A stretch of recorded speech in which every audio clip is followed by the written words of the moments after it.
हे पनवेल शहर पोलीस ठाणे हद्दीतील वाढत्या रिक्षा चोरीच्या घटनांच्या अनुषंगाने सिनियर पी आय ठाकरे यांनी रात्री गस्त वाढवलेली होती।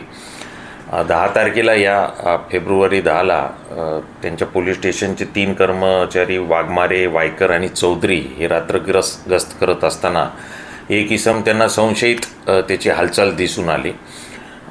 तेव्हा त्याच्याकडे त्यांनी चौकशी केली तर त्याचं नाव निसार सत्तार खान असं आढळलं। तो बुलढाण्याचा मेहकर इथला राहणार असल्यास त्यांनी सांगितलं आणि पोलिसांना अधिक संशय आला असता कसून त्याच्याकडे तपास केला तेव्हा त्यांनी एक रिक्षा चोरल्याचं सांगितलं। मग त्याला अटक करण्यात आलं।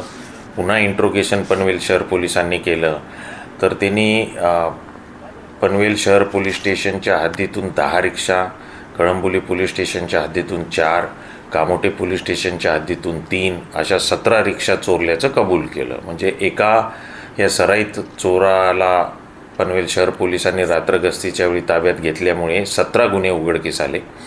आणखी एक रिक्षा मिळाली त्याच्याकडे, पण त्याचं नंबर व्हेरीफाय करून ती कुठून चोरली याची खात्री करून पुढील कारवाई करण्यात येत आहे।